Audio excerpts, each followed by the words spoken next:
Aujourd'hui, je fais une vidéo pour vous expliquer pourquoi suivre une formation, puisque peut-être que certains d'entre vous ont déjà vu que je faisais plusieurs formations. Prochainement, j'en ai une sur la médiumnité et les annales akashiques, et en suivant, il y en a une autre sur les divinations, sur les méthodes de divination par les tarots ainsi que par la numérologie. Alors, pourquoi une formation? Déjà, on va reprendre mon parcours personnel. Je suis médium de naissance, mais pendant longtemps, en fait, j'ai bloqué cette aptitude-là parce qu'elle me faisait peur. Et quand mes capacités ont commencé à revenir, je me suis beaucoup interrogée en fait sur la manière de les appréhender, comment pouvoir les développer, et j'ai vraiment eu besoin d'aide pour pouvoir avoir des réponses. Et je les ai pas trouvées. Je suis allée voir différents voyants, je suis allée voir différentes personnes, et finalement, ce qui m'a le plus aidé, ça a été de travailler avec des bouquins, de lire beaucoup, et grâce à ça, et puis après avec des rencontres bien sûr, j'ai pu au fur et à mesure aussi comprendre comment certaines choses fonctionnaient.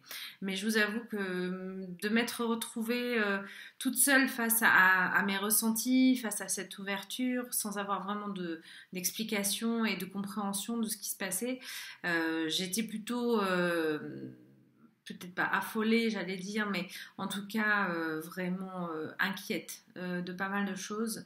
Notamment, j'avais des peurs, et ces peurs, il faut le savoir, elles sont bloquantes aussi dans le développement de tout ça. Donc finalement, on se bloque plus que de s'avancer, donc c'est pas intéressant d'être dans ces énergies-là.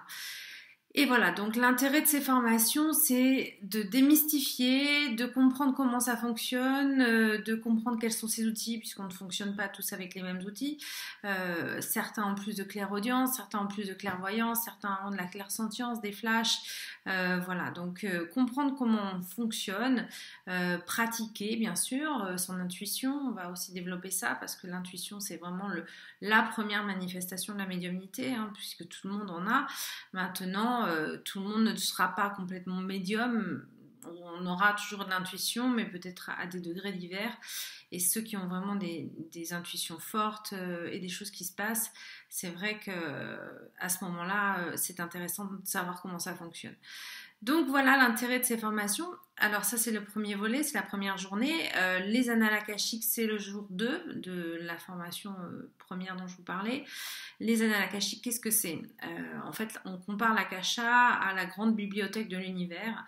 Et donc, quand on va consulter les annales akashiques, on le fait en fait pour souvent connaître ses vies antérieures, ou les vies antérieures de quelqu'un d'autre. Et puis, ça nous permet ainsi d'avoir des informations qui peuvent être très pertinentes par rapport à des problématiques que l'on vit aujourd'hui, par rapport à des blocages, par rapport à des peurs, par rapport à plein de choses. Donc, pourquoi lire les dossiers akashiques? Tout simplement pour s'aider. Donc voilà le programme de la formation du 4 et du 5 mars, ainsi que du 22 et 23 avril à Paris, je précise bien. Paris est en train de vraiment bien monter en puissance parce que j'ai eu beaucoup de demandes. Mougins, où est mon cabinet également, mais là on se rapproche, donc ne tardez pas.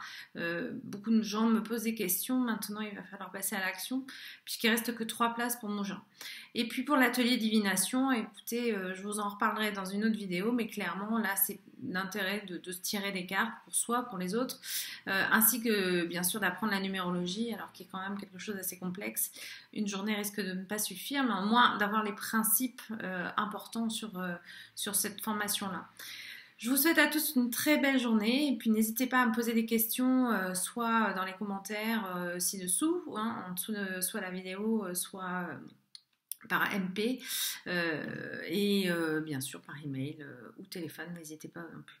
Je vous dis à très bientôt, et puis j'espère très vite vous retrouver. Au revoir.